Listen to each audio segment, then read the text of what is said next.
Connor Rogers here at the NFL Combine alongside one of the top quarterbacks in the draft, Jalen Milroe. Jalen, there's such a spotlight on quarterbacks throughout this process, but what have you been able to enjoy from it so far? So meeting a lot of great quarterbacks. So when I say a lot of great quarterbacks, during my draft prep, I'm with Ben Wooldridge, Ethan Garbers, and Kyle McCord. And during that time frame, I built a great relationship with those guys and the relationship that I'm going to build outside of draft prep. And it's come from networking and being around football. The game of football allowed me to meet a lot of great people. And so that's number one. The exposure, being around Jordan Palmer and Mike White back in California. Nice. So it's just those lifelong relationships that's going to carry on for sure. What have you been able to how do you pick the brains of Jordan and Mike specifically, since, obviously they've done it at a high level as well? For sure. Number one, being open-minded. Being able to grow as a player. Before I got out there to when I got out there, just allow me to grow as a player. It's been fun. Been fun to be around him. Jordan Palmer has a great knowledge of the game, played in the NFL, know what's in store, know what it takes to be in the NFL. His brother Carson played in the NFL at a very high level, one of the best quarterbacks in Bengals history. And so for us as players, while we out there just training, just trying to build, be better than we were the day before, and be more efficient as a passer with everything that we do, understanding how our body works, and knowing that every step that we make in the pocket, it should matter. You should understand how you can utilize it. So I'm just growing every day. The training for quarterbacks, it never stops. It feels like you guys just go all year round without any breaks. What is your day-to-day like right now as you got ready for the Combine, and eventually you're going to be working out for teams privately? Yeah, for sure. First off, you got to start off with your body physically. Yeah. You got to run, you got to throw. Then after that, PT, got to eat right, make sure that you're maintaining your weight, maintaining your body type.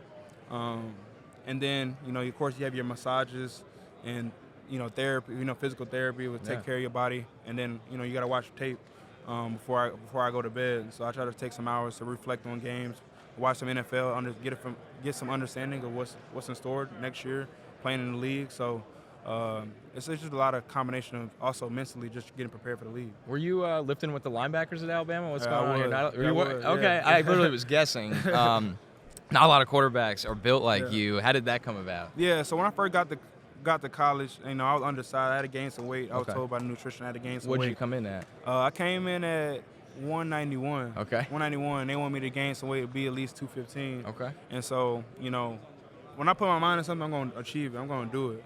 No matter what it is, I'm going to try to put my all into it. And so I never forget Miss Amy Bragg, who's our head nutritionist, gave us a list of what I need to eat each and every day, what my snack time was. They gave me a whole schedule what I need to eat. Wow. Attack that. Then in the weight room, I wanted to get bigger. I feel as though I'm looking at big old dudes, big defensive linemen, linebackers. Shit, Alabama. Right. I'm understanding. Right. I'm understanding. I'm playing in SEC. I'm not playing high school ball no more. Yeah. So I had to get physically in shape. So I never forget. I used to lift with all the linebackers and D linemen, just trying to bulk up, and I eventually did. When you meet with all these teams this week, they've seen what you've done on tape already. They know what kind of athlete you are. They want to get to know the person. That's what it's all about, especially quarterbacks. Right. You're the face of the organization, Right. They love to say.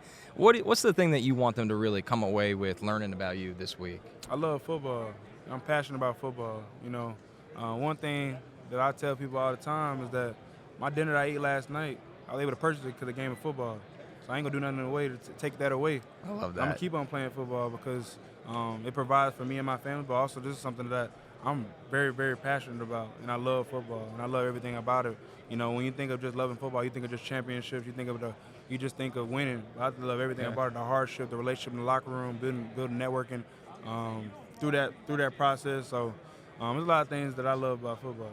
If those teams asked you about your teammate and Tyler Booker to pitch him to them, what would you say about him? About Tyler Booker? Yeah. I love Tyler Booker, man. That's my guy. This is a guy. It's a good bodyguard. Yeah, to have. for sure. Yeah. I'm a little jealous, man.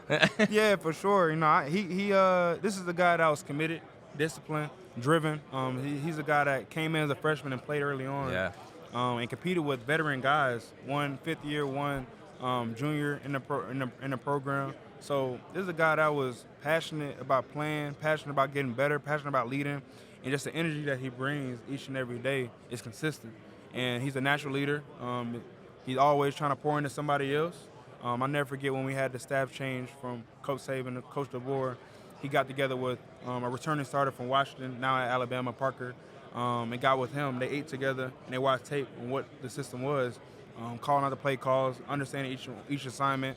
And so that just showed his passion for the game, just wanting to be great. What were some of the challenges when you went through the staff changes? Because for some guys, it's the job stays the job. But for a quarterback, there could be schematic changes. There could be different ways you guys go day by day.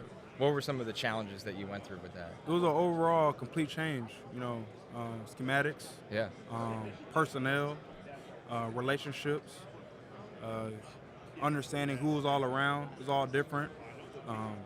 Also pulling guys. So it's two different ways to leadership, lifter and a puller.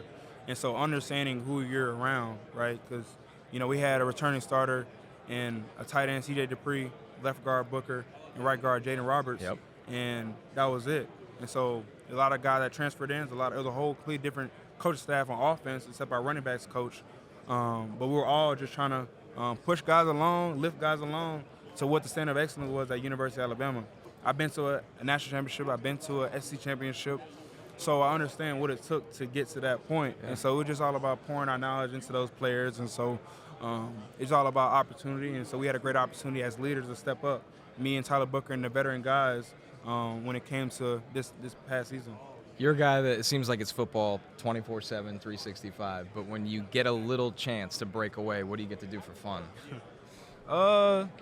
For fun, I'm family oriented. So okay. Anytime I have a way, I'm going to be around my friends, my teammates, and family. But if I go back home, I like to ride horses. Oh. Yeah, I like to ride horses. I like to.